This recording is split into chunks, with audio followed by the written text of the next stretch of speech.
Hello guys, আসসালামু আলাইকুম। কি অবস্থা সবার? আশা করছি সবাই ভালো আছেন। আমিও আল্লাহর রহমতে খুব ভালো আছি। আপনারা হয়তো জানেন না যে আমি মাদ্রাসাতে পড়ি, তো আজকে কিন্তু সেখান থেকে শিক্ষা সফরে যাব। সেই জন্য কিন্তু সকাল সকাল উঠে বক্স নিয়ে রেডি হয়ে মাদ্রাসায় যাইতেছি।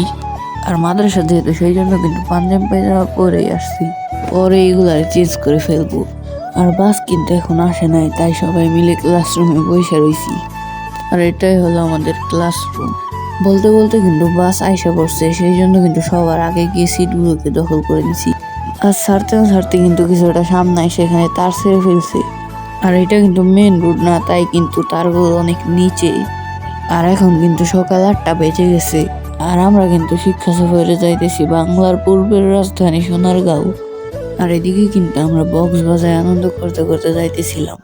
আর এটা কিন্তু জেবিএলের স্পিকার, তাই ছোট হলেও পাওয়ার অনেক। এটাই কিন্তু সেদিন সারাদিন বাজাইছি। এদিকে কিন্তু আমাদের সকালের নাস্তায় ডিম খিচুড়ি আর একটা ঠান্ডা দিছিল, তো সেইগুলা খাওয়ার পর কিন্তু আবার রওনা দিয়ে দিছি। আর এদিকে কিন্তু জায়গা না হওয়ার কারণে কিছু ছাত্ররা চেয়ারে বসে যাইতেছিল। আমরা আগে থেকে সিট দখল করে নিছি, তাই আমাদের এইভাবে যেতে হয় নাই। তো বলতে বলতে কিন্তু আমরা শ্রীনগর চলে আসছি। আর শ্রীনগরের এই রাস্তাটা কিন্তু আমার অনেক ভালো লাগে। এই রাস্তাটা কিন্তু বিদেশের মতো অনেক সুন্দর। এখানে আসার পর কিন্তু আমরা এক জায়গা থেকে জামা কাপড় চেঞ্জ করে নিছি। আমরা কিন্তু ছাত্ররা প্রায় 25 জনের মতো যাইতেছি।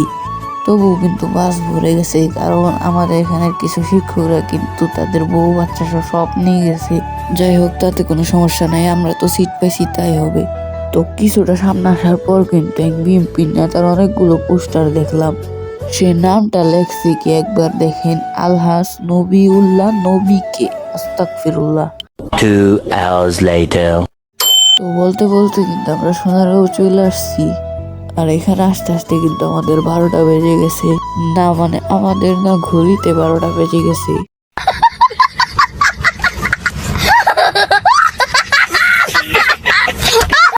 এদিকে কিন্তু আমরা গুগল ম্যাপে দেখতেছিলাম যে আর কত দূর আছে। এদিকে কিন্তু আমরা সোনারগাঁও ইবনে সিনা হাসপাতালের সামনে চলে আসছি। তো এখন কিন্তু সোজা গন্তব্যস্থানে চলে যাব। তো বলতে বলতে কিন্তু চলে আসছি। সবসময় শুধুমাত্র বলতে বলতে আইসা করি, তাই না? কিন্তু এখানে আস্তে আস্তে কিন্তু ফেটে যায়। তো এখন কিন্তু বাসটাকে পার্কিং করবে। তো চলুন বাস থেকে নামা যাক। বাস থেকে নেমে কিন্তু টিকিট হাতে নিয়ে গেটের সামনে দাঁড়ায় রইছি। আর ওইদিকে কিন্তু ওই আম গাছটারে বাঙালির একদম ডাস্টবিন মালায় ফেলছে। তো 100 টাকা টিকিট হলে কিন্তু ভেতরে আপনারা ঢুকতে পারবেন। আর রাজবাড়ির ভিতরে ঢুকতে গেলে আরো 100 টাকা লাগবে। তো রাজবাড়িতে কিন্তু আমরা সবার পরে ঢুকবো এবং আগে কিন্তু জাদুঘরে যাব, সেখানের পুরাতন জিনিসগুলোকে দেখতে। এই জায়গার ভিউটা কিন্তু অনেক সুন্দর। আর ওই যে সামনের ওই লাল কালারের ওই বিল্ডিংটাই কিন্তু জাদুঘর। জাদুঘরটা কিন্তু 3 তলা। তো জাদুঘরের ভেতরে কিন্তু চলে আসছি। আর এদিকে কিন্তু পোশাক রেখে দিছে কাদের যেন। নামগুলোকে দেখাতে গেলে ভিডিওটা বেশি লং হয়ে যাবে। আর এদিকে কিন্তু আর্টিস্টের পোশাক একটা, হয়তো এখানে কিন্তু আর্টিস্টের সকল যন্ত্রপাতি আছে। আর ওইদিকে কিন্তু আরেকটা কাঠ দেখি যেন বানিয়ে রাখছে, এটা অনেক পুরাতন। আর ওইদিকে আর অনেক কিছুই আছে। এইদিকে আবার কিসের একটা কুমির বানায় রাখছে, কুমিরটা মাছ খেয়ে ফেলতেছে এরকম ভাবে বানায় রাখছে আর কি। এদিকে আবার একটা মূর্তি রেখে দিছে। এদিকে কিন্তু আর অনেক কিছুই আসে, সবগুলো কিন্তু ঘুরে দেখায় শেষ করতে পারবো না, আপনারাই একবার দেখে নেন।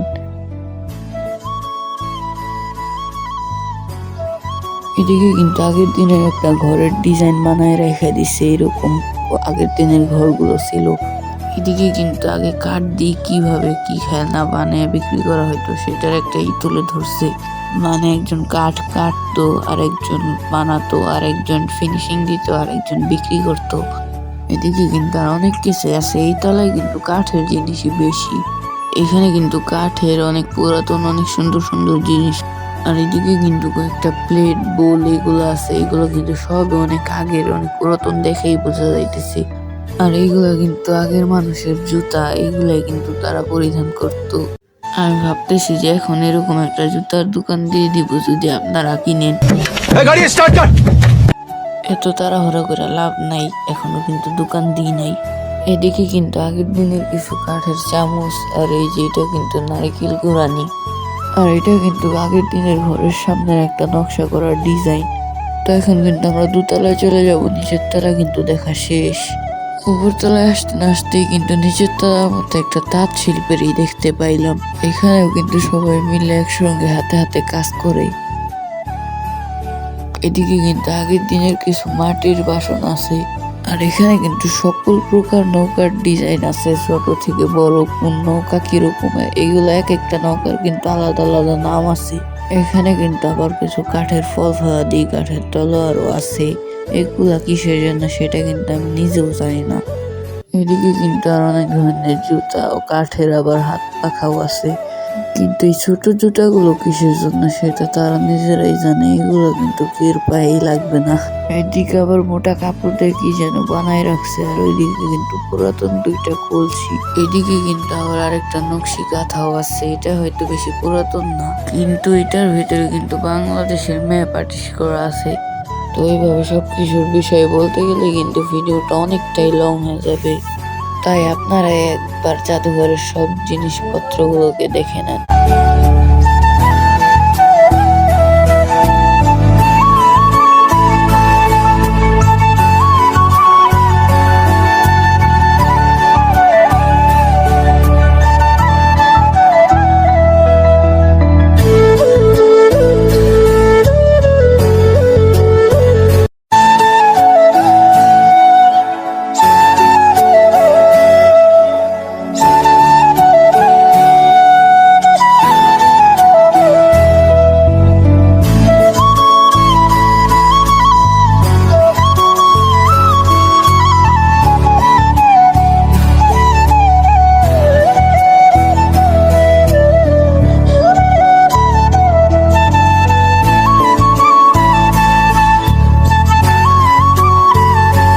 সবকিছু দেখা শেষ করে কিন্তু আমরা আবার বাইরে চলে আসলাম। বাইরে বের হয়ে কিন্তু একটা কুড়ে ঘর দেখতে পাইলাম, এখানে কিন্তু লাঙ্গল, আর এইটা হইতাছে কি জমিতে হাল দেওয়ার জন্য একটা মই, যদিও আমাদের এখানে এটাকে কিন্তু চঙ্গ বলে। এই কুড়ে ঘরটা কিন্তু একদম দেখার মতো। এদিকে আসার পর আবার দেখলাম একটা নৌকা পানি রেখে জমিতে সে সাঁতার কাটতেছে। এই পুরো জায়গার ভেতরে কিন্তু অনেকগুলো সুন্দর সুন্দর বসার জায়গাও আছে, আর এই জায়গাটা কিন্তু বিশাল বড়। এখানে পুরোটা ঘুরে দেখাতে গেলে কিন্তু 3 থেকে 4 ঘন্টা লেগে যাবে। এখানে কিন্তু অনেক ফরেনাররা ঘুরতে আসে। এখানে আবার দুইটা গরু একসঙ্গে যুদ্ধ করতেছে, একটা সাদা আর একটা লাল। ওই গাছটার নিচে আবার 3টা বাঘও দাঁড়া করায় রাখছে দেখা যাইতেছে। ওই দিকে আবার নতুন করে কি যেন বানাইতেছে। এখানে কিন্তু আরো একটা সুন্দর বিল্ডিং আছে। এখানে কিন্তু জায়গায় জায়গায় আবার ছোটখাটো মেলার মতো বানায় রাখছে। এদিকে কিন্তু আমাদের সবার ঘুরতে ঘুরতে অবস্থা খারাপ হয়ে গেছে, তাই সবাই একটা করে ঠান্ডা খাইতেছিলাম। এদিকে কিন্তু জায়গায় জায়গায় অনেক পুরাতন পুরাতন গাছ ও ঘর বাড়ি বানিয়ে রাখছে। এখন কিন্তু আমরা রাজবাড়ির দিকে চলে যাব, কারণ এদিকে কিন্তু আর দেখার মতো বড় কিছু নাই। রাজবাড়ির সামনে কিন্তু একটা সুন্দর পুকুর আছে। এই পুকুরের এই পাশ থেকে কিন্তু রাজবাড়িটাকে দেখতে অনেক সুন্দর লাগে। রাজবাড়ির ভিতরে ঢুকেই কিন্তু আমরা এক জায়গায় বিশ্রাম নিতেছিলাম, কারণ আমাদের পা কিন্তু অনেক ব্যথা হয়ে গেছে হাঁটতে হাঁটতে। এইদিকে কিন্তু আবার চাকার মতো কি যেন একটা বানায় রাখছে, জানলা দিয়ে দেখলাম।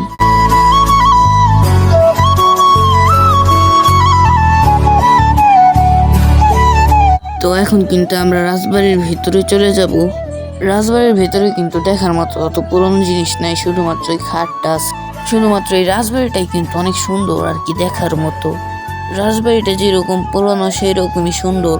আমরা কিন্তু এখন একটা ছোট আটকা রুমের ভেতরে চলে আসছি। এই জায়গাটা কিন্তু অনেকটা গোলক ধাঁধার মতো। এখানে কিন্তু এই পুরো বিল্ডিং এর একটা নকশাও আসছে, একবার দেখেন অনেক সুন্দর করে কিন্তু বানানো। এই বিল্ডিং এর 2য় তলায় কিন্তু যাওয়া নিষেধ, তারপরেও কিন্তু আমরা গেছিলাম। একটা কাঠ দেওয়া ছিল নিচে সিঁড়ির ওইখানে, কাঠটাকে সরাই উপরে চলে আসছি, কিন্তু উপরে আবার এখানে কাজ দেওয়া, আর ওরা কিন্তু ভিতরে গেছে গিয়ে ওইটা টপকাই। এটা এত পুরনো দেখি কিন্তু উপরে যাওয়া নিষেধ, কারণ কখন এটা ভেঙে যায় সেই জন্য। নিচের তলায় কিন্তু বড় একটা মাটির হাড়িও রাখা আছে। এই বিল্ডিং এর উপরের দিকে তাকালে কিন্তু বোঝা যায় যে এই বিল্ডিংটা কতটা পুরাতন। উপর দিয়ে কিন্তু ভাঙা যাইতেছে। পুরোনো বিল্ডিং হলেও কিন্তু এটা তারা অনেকটাই সুন্দর করে রাখছে। এই জায়গার সব জিনিস পুরোনো হলেও কিন্তু জানালাগুলো ডিজিটাল, এখানে কিন্তু আবার বিল্ডিংটার অতীত বর্তমানের পোস্টার টানায় রাখছে। 1980 সালে কিন্তু বিল্ডিংটা এরকম দেখতে ছিল, 2012 সালে আবার এইরকম, আর 2017 সালে আবার হইতেছে এইরকম। এখনো কিন্তু এইরকমই আছে, আর এটা হইতেছে এই পুরো বিল্ডিং এর একটা নকশা। এখন কিন্তু 3টা বেজে গেছে, তাই আমরা এখান থেকে এখন বাংলার তাজমহলে চলে যাব। কিন্তু তার আগে আমরা একটা হোটেল থেকে দুপুরের খাওয়া দাওয়া করে নিলাম। এরপর 4টার দিকে কিন্তু আমরা বাসে উঠে রওনা দিয়ে দিলাম। আর ওই জায়গার যাওয়ার রাস্তাটা কিন্তু অনেক খারাপ। ওইখানে কিন্তু তাজমহলের পাশাপাশি একটা পিরামিডও আছে। 1 hour later. তো আমরা কিন্তু সেখানে চলে আসছি, চলুন বাস থেকে নামা যাক। আর এইটাই হইতেছে গিয়ে সেই তাজমহল। তাজমহল আর পিরামিডের ভিতরে আসতে গেলে কিন্তু জনপ্রতি 200 টাকা করে টিকিট লাগে। তো আমরা কিন্তু টিকিট কেটে ফেলছি, আর এই জায়গায় ঘোরার পরে পিরামিডে চলে যাব।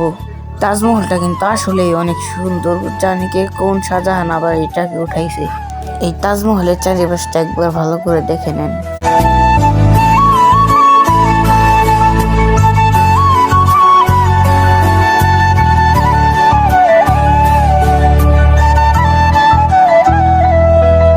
এখন কিন্তু সন্ধ্যা হয়ে গেছে, আর তাজমহলটাও দেখা শেষ, তাই কিন্তু এখন আমরা পিরামিডে চলে যাব। আমরা কিন্তু ভেতরে চলে আসছি, আর এখানে কিন্তু পিরামিড ছাড়াও আর অনেক কিছুই আছে। সামনে আসতে না আসতেই কিন্তু এখানে আবার 2টা পুরাতন গাড়ি দেখতে পাইলাম। গাড়িগুলো ভাঙা হলেও কিন্তু সুন্দর লাগতেছিল। এখানে আবার লিখে রাখছে ফুল ও ফলের গাছ দেখলে অসুখ ভালো হয়, মানে কাউকে ফুল ও ফল ছিঁড়তে নিষেধ করছে। ওইদিকে আবার কি যেন একটা কলা পাতার মতো বানায় রাখছে। এইদিকে দেখেন আমাদের সাথে কি হয়। ওই সামনে একটা খাঁচার ভেতরে নকল বাঘ বসায় রাখছে, ওইটার দিকে আমাদের নজর ছিল। তো ওইটা দেখার জন্য যাইতেছিলাম, আমার পিছে থেকে এক বিদেশি কুকুর খেউ খেউ করে ওঠে। আমরা কিন্তু এখানে অনেক ভয় পাইছি। ওই বান্দর বান্দর বান্দর। ওইখানে কিন্তু 2টা কুকুর ছিল, আর ওদের আওয়াজগুলো কিন্তু অনেক ভয়ঙ্কর। আমরা কিন্তু এই বাঘটাকেই দেখতে আইছিলাম, আর এখানে কিন্তু একটা বান্দরও আছে। এদিকে দেখি জেমস আমাদের জন্য আবার দাঁড়ায়ও রয়েছি।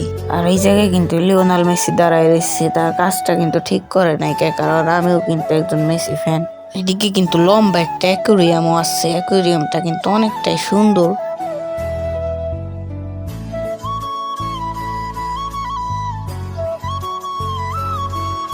আর এইগুলা হইতাছে গিয়ে আগের দিনের সিনেমা বানানোর যন্ত্রপাতি, এখানে কিন্তু সবকিছুই আছে।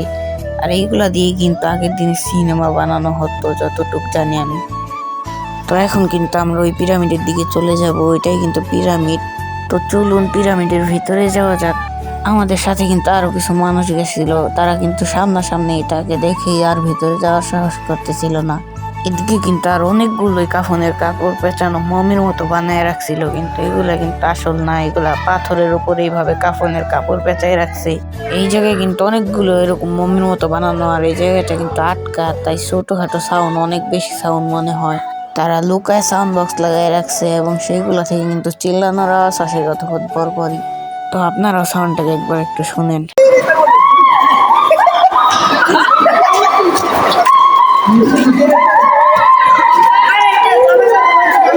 এখানে কিন্তু রাজাদের আগের পোশাকও ছিল। এখানে কিন্তু ভয়ঙ্কর কোনো কিছুই নাই, ক্যাম্প নেই, শুধুমাত্র পাথরের ভেতরে কাফনের কাপড় পেঁচানো, সেইগুলাই দেখে মানুষ ভয় পায়। ভয় লাগছিল শুধু ওই জায়গায় গিয়ে, ওই যে বাঘ দেখতে গিয়ে কুকুর দেখে ডরাই গেছিলাম। যাই হোক, আপনারা ভিতরটা দেখতে থাকেন।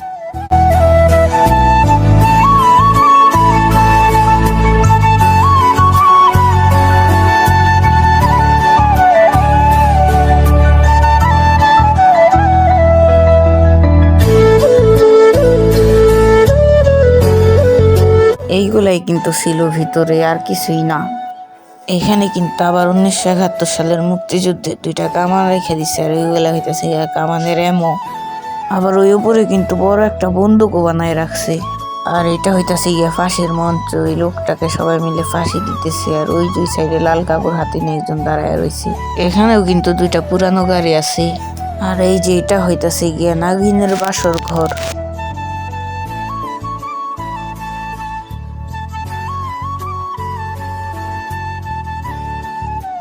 আর এখানে হইতাছে গিয়া নদের চাঁদ কুমির। এই নদটাকে সেটাও কিন্তু আমি জানি না। আর এখানে হলো মুসলমান, হিন্দু, বৌদ্ধ সবার বাড়ির একটা করে ডিজাইন বানায় রাখছে, কাদের বাড়ি কিরকম সেটা দেখার জন্য। আরও কয়েকটা জিনিস ছিল, সরি দেখাতে পারলাম না, কারণ আমাদের কিন্তু যাওয়ার সময় হয়ে গেছে, তাই আমরা বাসায় এসে বসে পড়লাম। তো এখন কিন্তু আমরা বাসায় চলে যাব। ভালো থাকবেন সোনারগাঁওবাসীরা। তো আজকের ভিডিওটা এই পর্যন্তই, দেখা হবে অন্য কোনো ভিডিওতে অন্য কোনো প্লেসে। তো সেই পর্যন্ত সবাই ভালো থাকবেন, আর লাইক কমেন্ট শেয়ার সাবস্ক্রাইব কিছুই করতে ভুলবেন না। আল্লাহ হাফেজ।